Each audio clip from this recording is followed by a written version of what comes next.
जय श्री कृष्णा। दोस्तों, भगवत भक्ति यूट्यूब चैनल में आप सभी का बहुत बहुत स्वागत है।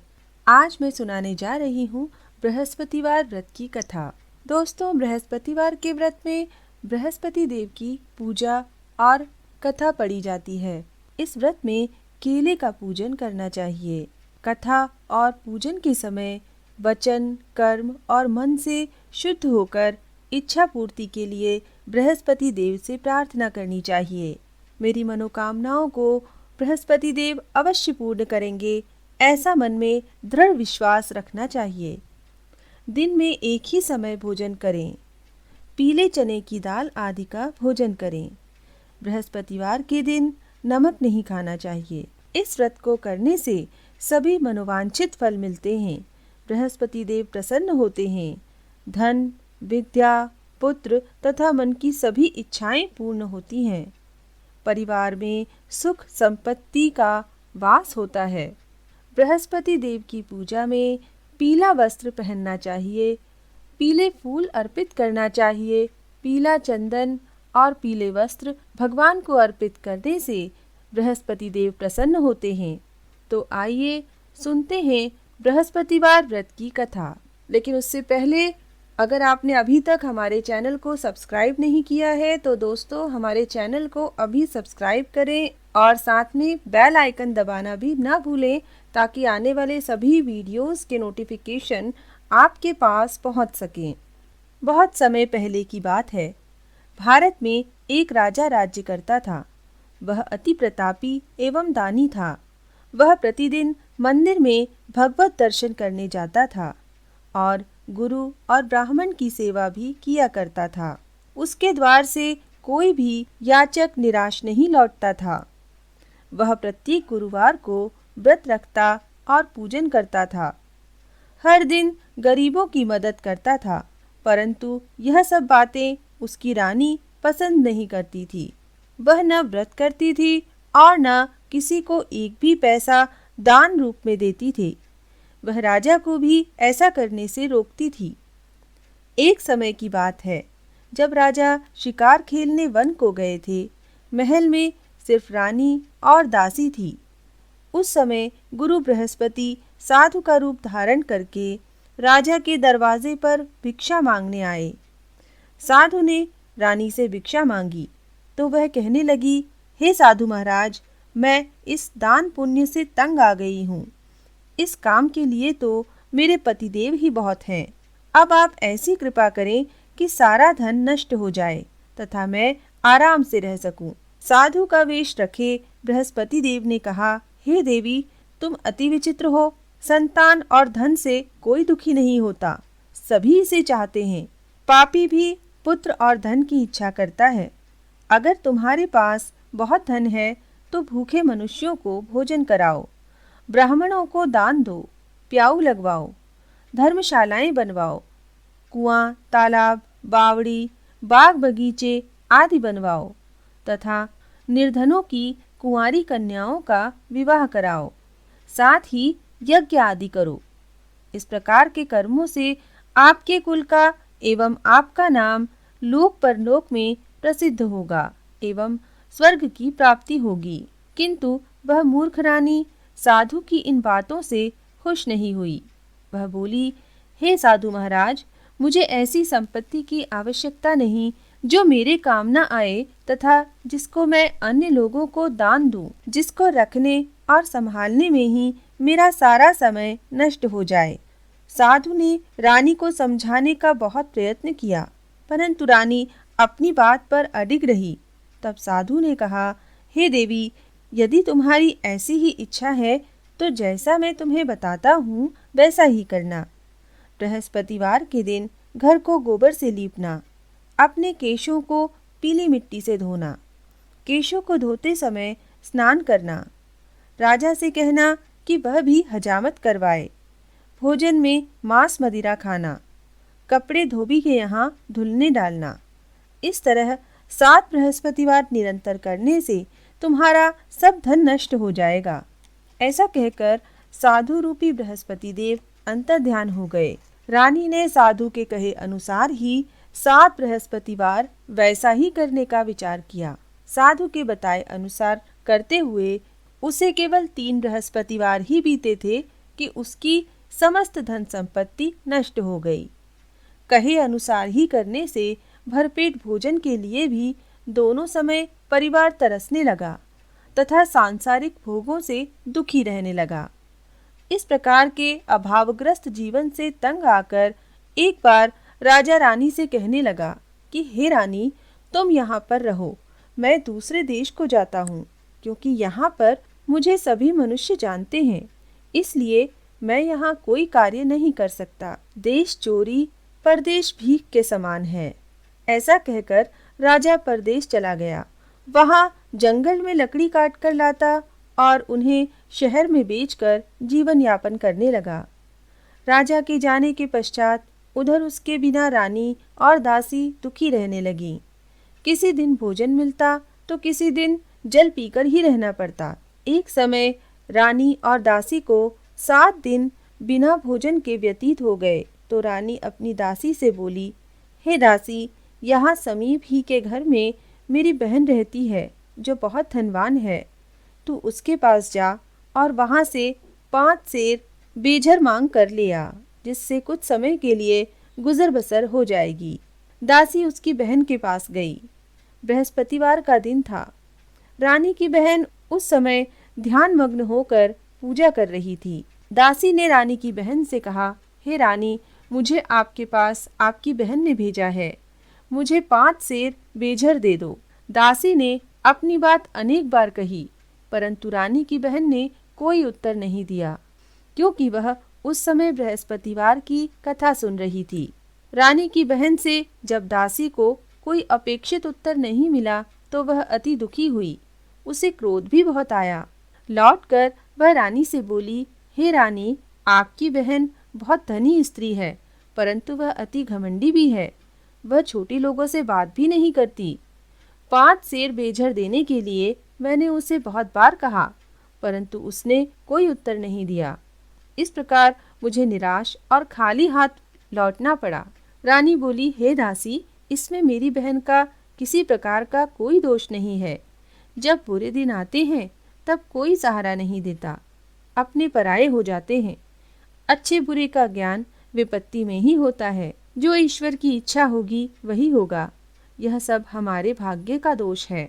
उधर पूजा समाप्त होने के बाद रानी की बहन ने सोचा कि मेरी बहन की दासी आई थी, परंतु मैंने उसे कोई उत्तर नहीं दिया, इससे वह बहुत दुखी होगी। कथा सुनकर तथा विष्णु भगवान का प्रसाद ग्रहण कर वह अपनी बहन के घर आई तथा बोली, हे बहन, मैं बृहस्पतिवार का व्रत कर रही थी।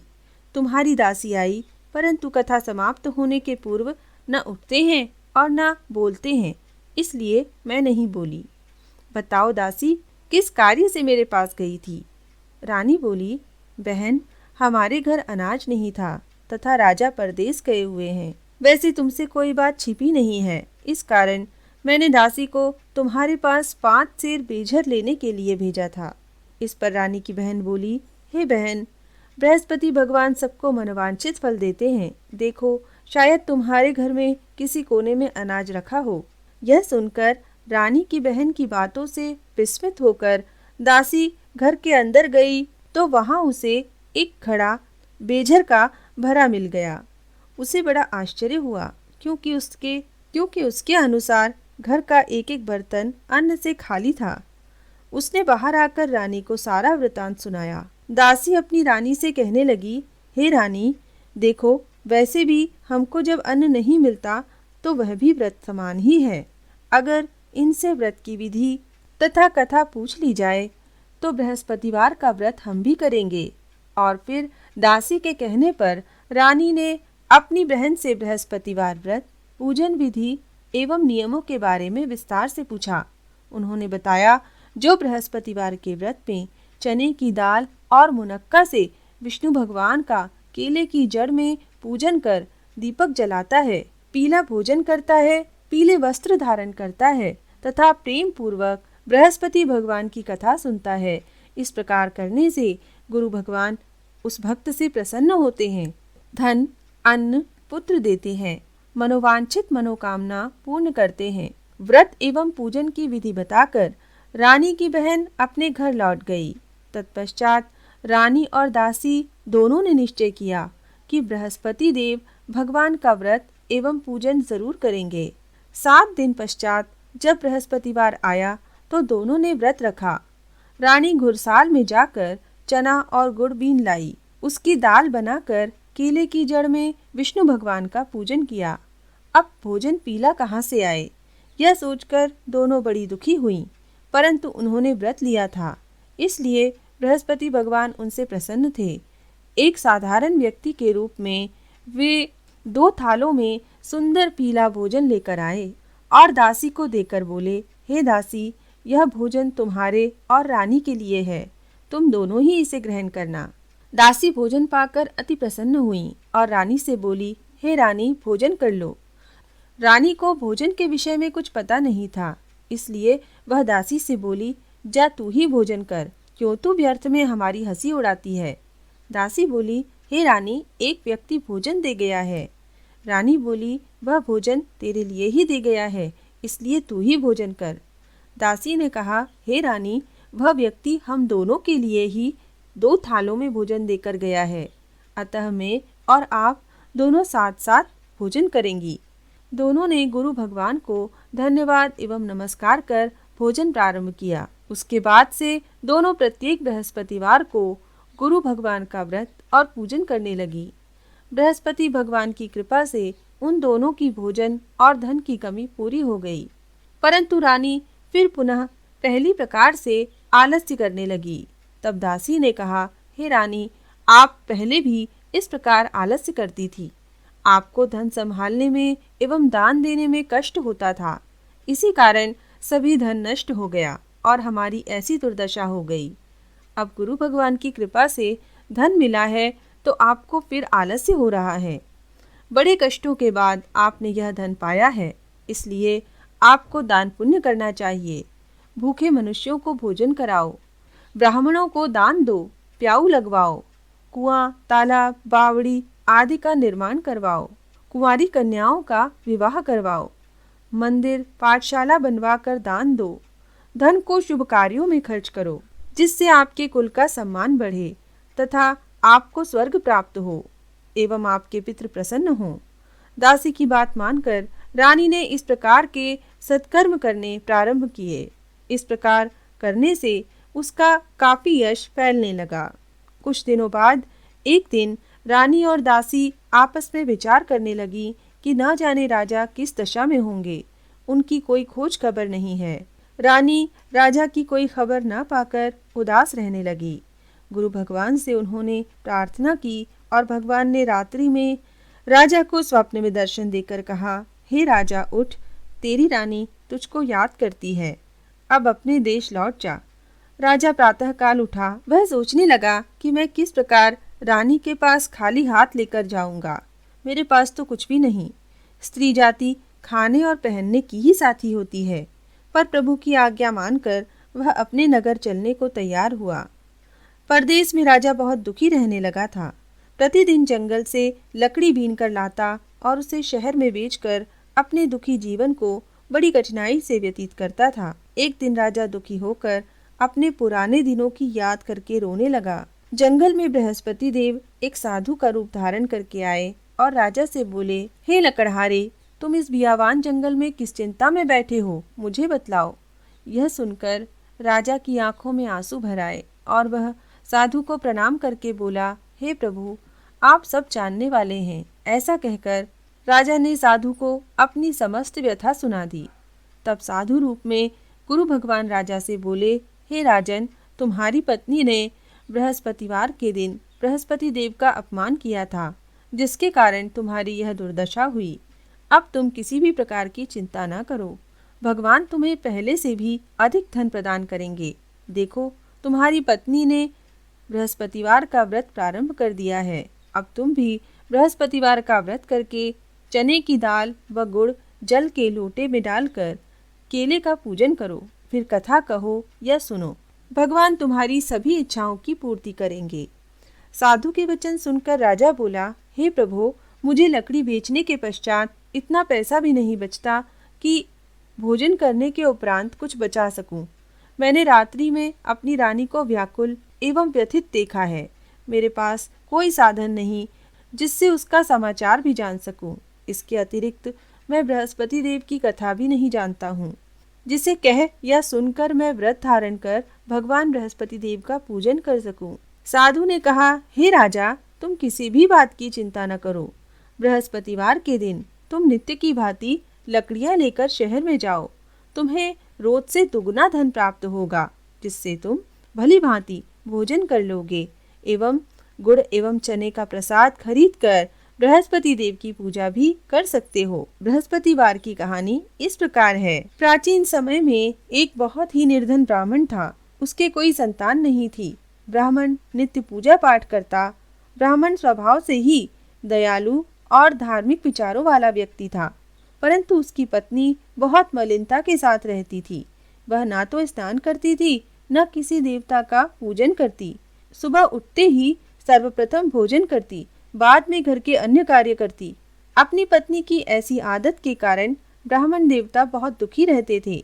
वह अपनी पत्नी को बहुत समझाते, किंतु उसका कोई परिणाम न निकलता। भगवान की कृपा से ब्राह्मण की स्त्री के कन्या उत्पन्न हुई। वह कन्या ब्राह्मण के घर में बड़ी होने लगी। वह बालिका प्रातः काल ही स्नान करके भगवान विष्णु का जप करती, बृहस्पतिवार का व्रत भी करने लगी। पूजा पाठ समाप्त कर पाठशाला जाती तो अपनी मुट्ठी में जौ भरकर ले जाती और पाठशाला जाने के रास्ते में डालती जाती। भगवान बृहस्पति की कृपा से वही जौ स्वर्ण के हो जाते और लौटते समय उनको बीनकर घर ले आती। एक दिन वह बालिका सूप से उन सोने के जौ पटक कर साफ कर रही थी।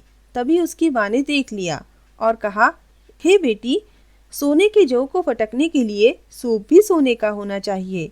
दूसरे दिन बृहस्पतिवार था। कन्या ने व्रत रखा और भगवान बृहस्पति देव से प्रार्थना करके कहा, हे प्रभु, यदि मैंने सच्चे मन से आपका पूजन एवं व्रत किया हो तो कृपया मुझे सोने का सूप दे दो। बृहस्पति देव ने उसकी प्रार्थना स्वीकार कर ली। नित्य की भांति वह कन्या जौ फैलाती हुई पाठशाला गई। पाठशाला से लौटकर जब वह जौ बीन रही थी तो बृहस्पति भगवान की कृपा से उसे सोने का सूप प्राप्त हुआ। उस सोने के सूप को वह घर ले आई और उससे जौ साफ करने लगी, परंतु उसकी माँ का आचरण वैसा ही रहा। एक दिन वह कन्या सोने के सूप में जौ साफ कर रही थी। उसी समय अचानक उस नगर का राजकुमार वहां से होकर निकला। कन्या के रूप एवं कार्य को देखकर राजकुमार कन्या पर मोहित हो गया। राजमहल लौटकर राजकुमार अन्न और जल त्याग कर उदास होकर लेट गया। राजा को जब अपने पुत्र द्वारा अन्न जल त्यागने का समाचार प्राप्त हुआ तो अपने मंत्रियों के साथ वह राजकुमार के पास आए और बोले, हे बेटा, तुम्हें किस बात का दुख है? किसी ने तुम्हारा अपमान किया है अथवा कोई और कारण है तो मुझे बताओ, मैं वही करूँगा जिससे तुम प्रसन्न होगे। राजकुमार ने अपने पिता की बातें सुनी और बोला, आपकी कृपा से तो मुझे किसी प्रकार का कष्ट नहीं है। किसी ने मेरा अपमान नहीं किया, परंतु मैं उस कन्या के साथ विवाह करना चाहता हूँ जो सोने के सूप में सोने के जौ फटक रही थी। यह सुनकर राजा आश्चर्य में पड़ गया और बोला, हे राजकुमार, इस तरह की कन्या का पता लगाकर तुम ही मुझे बताओ, मैं तुम्हारा विवाह उसके साथ करवा दूंगा। राजकुमार ने प्रसन्न होकर राजा को उस ब्राह्मण कन्या के घर का पता बताया। राजा के आदेश पर मंत्री उस कन्या के घर गया और राजा का आदेश ब्राह्मण को कह सुनाया। कुछ दिन बाद ब्राह्मण की कन्या का विवाह राजकुमार के साथ हो गया। घर से कन्या के विदा होते ही उस ब्राह्मण के घर में पहले की तरह निर्धनता वास करने लगी। अब भोजन के लिए अनाज भी बड़ी मुश्किल से मिलता था। एक दिन दुखी होकर ब्राह्मण देवता अपनी बेटी से मिलने गए। बेटी पिता की ऐसी अवस्था को देखकर अत्यंत दुखी हुई और उसने अपनी माँ का समाचार पूछा। ब्राह्मण ने पुत्री को सभी हाल कह सुनाया। पुत्री ने अपने पिता को बहुत सा धन देकर विदा किया। इसी प्रकार ब्राह्मण का कुछ समय सुखपूर्वक व्यतीत हुआ, लेकिन धन समाप्त होने के बाद स्थिति पूर्ववत हो गई। ब्राह्मण फिर अपनी पुत्री के यहाँ गया और उससे सभी हाल कह सुनाया। पुत्री बोली, हे पिताजी, आप अपने साथ माताजी को यहाँ लिवा लाओ। मैं उन्हें वह विधि बता दूंगी जिससे दरिद्रता दूर हो जाएगी। ब्राह्मण देवता अपनी पत्नी को साथ लेकर अपनी पुत्री के पास राजमहल पहुँचे तो पुत्री अपनी माँ को समझाने लगी, हे माँ, तुम सुबह उठकर सर्वप्रथम स्नान आदि करके भगवान विष्णु का पूजन किया करो तो सब निर्धनता दूर हो जाएगी। परंतु उसकी माँ ने उसकी एक न मानी। वह सुबह उठकर सर्वप्रथम अपनी पुत्री के घर बचा हुआ जूठन खा लेती थी। एक दिन उसकी बेटी को अपनी माँ पर बहुत गुस्सा आया। उसने उस रात एक कोठरी में खाने का सारा सामान निकालकर अपनी माँ को उसमें बंद कर दिया। प्रातः कोठरी से अपनी माँ को निकालकर तथा स्नानादि कराकर पूजा पाठ करवाया तो उसकी माँ की बुद्धि ठीक हो गई। इसके बाद वह प्रतिदिन पूजा पाठ करती और प्रत्येक बृहस्पतिवार को व्रत भी रखने लगी। इस व्रत के प्रभाव से उसकी माँ भी अत्यंत धनवान और पुत्रवती हो गई और बृहस्पति देवता की कृपा से वृद्धावस्था में मृत्यु को प्राप्त होकर स्वर्ग को गई। वह ब्राह्मण भी सुखपूर्वक इस लोक में सुख भोग कर स्वर्ग को प्राप्त हुआ। इस प्रकार कहानी कहकर साधु देवता वहां से अंतर्धान हो गए। धीरे धीरे 6 दिन का समय बीत गया तथा बृहस्पतिवार का दिन आ गया। लकड़हारा रूपी राजा जंगल से लकड़ी काटकर किसी शहर में बेचने गया। आज उसे और अधिक दिनों से अधिक धन मिला।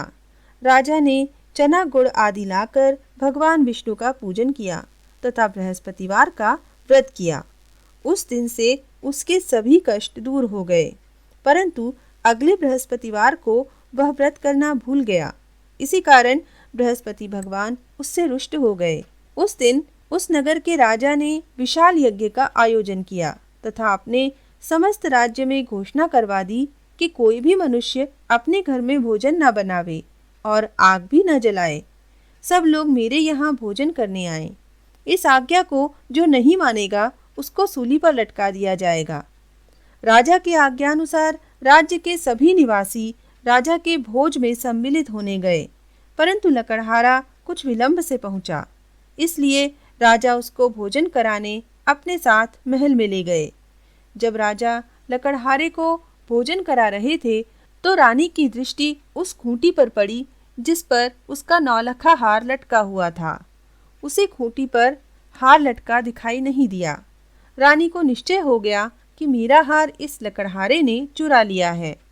उसी समय रानी की जिद पर राजा ने सैनिक बुलवाकर लकड़हारे को जेल में डलवा दिया। जेल खाने में बंद वह लकड़हारा बहुत दुखी हुआ और विचार करने लगा कि न जाने कौन से पूर्व जन्म के कुकर्म से मुझे यह दुख प्राप्त हुआ है। जेल में बंद लकड़हारा भगवान बृहस्पति को याद करने लगा। तत्काल बृहस्पति देव साधु के रूप में प्रकट हो गए। उसकी यह दशा देखकर कहने लगे, अरे मूर्ख, तू बृहस्पतिवार को बृहस्पति देव की कथा और व्रत करना भूल गया। इसी कारण तुझे दुख प्राप्त हुआ है। अब किसी प्रकार की चिंता मत कर। बृहस्पतिवार के दिन जेल खाने के दरवाजे पर तुझे 50 पैसे पड़े मिलेंगे। तुम उन पैसों से प्रसाद मंगाना, भगवान बृहस्पति का पूजन एवं कथा कहना। कथा का प्रसाद स्वयं भी ग्रहण करना तथा दूसरों को भी कराना। इस प्रकार करने से तुम्हारे सभी कष्ट दूर हो जाएंगे। अगले बृहस्पतिवार राजा को जेल के द्वार पर पैसे मिले। राजा ने पूजा का सामान मंगवाकर कथा कही और प्रसाद बांटा। उसी रात बृहस्पति देव ने उस नगर के राजा को सपने में दर्शन देकर कहा, हे राजा, तूने जिस आदमी को जेल खाने में बंद करा रखा है वह निर्दोष है, वह राजा है, उसे छोड़ दो। रानी का नौलखा हार उसी खूंटी पर लटका हुआ है। अगर तू ऐसा नहीं करेगा तो मैं तेरे राज्य को नष्ट कर दूंगा। राजा सुबह उठा और खूंटी पर हार टंगा देखकर लकड़हारे को बुलाकर उससे क्षमा याचना की तथा राजा के योग्य सुंदर वस्त्र आभूषण भेंट कर उसे विदा किया। बृहस्पति देव की आज्ञा अनुसार राजा अपने नगर को चल दिया। जब वह नगर के निकट पहुंचा तो उसे बहुत आश्चर्य हुआ। वहां पहले से अधिक तालाब, बाग और कुएं तथा बहुत सी धर्मशालाएं, मंदिर आदि बने हुए थे। राजा ने जब नगरवासियों से पूछा कि यह बाग, तालाब, धर्मशालाएं एवं कुएं किसके द्वारा बनवाए गए हैं। तब नगर के सब लोग कहने लगे कि यह सब रानी और दासी द्वारा बनवाए गए हैं। राजा को बहुत आश्चर्य हुआ और क्रोध भी बहुत आया। जब रानी ने यह खबर सुनी कि राजा आ रहे हैं, तो उसने दासी से कहा, हे दासी, देख, राजा हमें अति दीन अवस्था में छोड़ गए थे। वह हमारी ऐसी हालत देखकर कहीं द्वार से ही लौट न जाएं, इसलिए तू द्वार पर खड़ी हो जा। रानी की आज्ञा अनुसार दासी दरवाजे पर खड़ी हो गई। जब राजा आए तो उन्हें अपने साथ महल में लिवा लाई। राजा ने क्रोध करके अपनी तलवार निकाली और रानी से पूछा, बताओ, इतना धन तुम्हें कैसे और किस प्रकार प्राप्त हुआ है। तब रानी ने बताया कि हमें यह धन बृहस्पति देव के व्रत के प्रभाव से प्राप्त हुआ है। तब राजा ने निश्चय किया कि 7 दिन बाद तो सभी बृहस्पति देव का पूजन करते हैं, परंतु मैं प्रतिदिन दिन में 3 बार कथा कहा करूंगा और नित्य व्रत करूंगा। अब हर समय राजा के दुपट्टे में चने की दाल बंधी रहती और दिन में 3 बार वह कथा कहता। ऐसे ही एक दिन राजा ने विचार किया कि चलो अपनी बहन के यहाँ हो आऊं। ऐसा निश्चय कर राजा घोड़े पर सवार होकर अपनी बहन के यहाँ चल दिया। मार्ग में उसने देखा कि कुछ आदमी एक मुर्दे को लिए जा रहे हैं। उन्हें रोककर वह कहने लगा, अरे भाइयों, कुछ देर मेरी बृहस्पति की कथा सुन लो। वे बोले, लो, हमारा तो आदमी मर गया है, इसको अपनी कथा की पड़ी है। परंतु कुछ आदमी बोले, अच्छा कहो, हम तुम्हारी कथा भी सुनेंगे। राजा ने दाल निकाली और कथा कहनी शुरू कर दी। जब कथा आधी हुई तो मुर्दा हिलने लगा और जब कथा समाप्त हुई तो राम राम करके वह मुर्दा खड़ा हो गया। राजा आगे चला। उसे चलते चलते शाम हो गई। आगे मार्ग में उसे एक किसान खेत में हल चलाता मिला। राजा उससे बोला, अरे भैया, तुम मेरी बृहस्पतिवार की कथा सुन लो। किसान बोला, जब तक मैं तेरी कथा सुनूंगा तब तक 4 हरैया जोत लूंगा। जाओ भैया, तुम अपनी कथा किसी और को सुनाना। राजा आगे चलने लगा। राजा के हटते ही किसान के बैल पछाड़ खाकर गिर पड़े और किसान के पेट में बहुत तेज दर्द होने लगा। उसी समय किसान की माँ रोटी लेकर आई। उसने जब यह देखा तो अपने पुत्र से सब हाल पूछा। बेटे ने सारा हाल बता दिया। किसान की माँ दौड़ी दौड़ी घोड़े पर सवार राजा के पास गई और उससे बोली, मैं तेरी कथा सुनूंगी, तू अपनी कथा मेरे खेत पर ही चलकर कहना। राजा ने लौटकर किसान के खेत पर जाकर कथा कही, जिसे सुनते ही बैल खड़े हो गए और किसान के पेट का दर्द भी बंद हो गया। आगे चलकर राजा अपनी बहन के घर पहुंच गया। बहन ने भाई की खूब आवभगत की। दूसरे दिन सुबह राजा जागा तो उसने देखा कि सब लोग भोजन कर रहे हैं। राजा ने अपनी बहन से जब पूछा कि कोई ऐसा मनुष्य है जिसने भोजन नहीं किया हो और जो मेरी बृहस्पतिवार की कथा का श्रवण कर ले, तो बहन बोली, हे भैया, यह देश ऐसा ही है। यहाँ के लोग पहले भोजन करते हैं, बाद में कोई अन्य काम करते हैं। अगर पड़ोस में कोई हो तो मैं देख आती हूँ। ऐसा कहकर बहन चली गई, परंतु उसे कोई भी ऐसा व्यक्ति नहीं मिला जिसने भोजन न किया हो। वह एक कुम्हार के घर गई जिसका लड़का बीमार था। उसे यह भी पता चला कि उसके यहाँ 3 दिन से किसी ने भोजन नहीं किया। राजा की बहन ने अपने भाई की कथा सुनने के लिए कुम्हार से आग्रह किया तो वह तैयार हो गया। राजा ने जाकर बृहस्पतिवार की कथा कही, जिसे सुनकर कुम्हार का लड़का ठीक हो गया। अब तो राजा की हर ओर प्रशंसा होने लगी। कुछ दिन बाद एक दिन राजा ने अपनी बहन से कहा, हे बहन, मैं अपने घर जाऊंगा, तुम भी तैयार हो जाओ।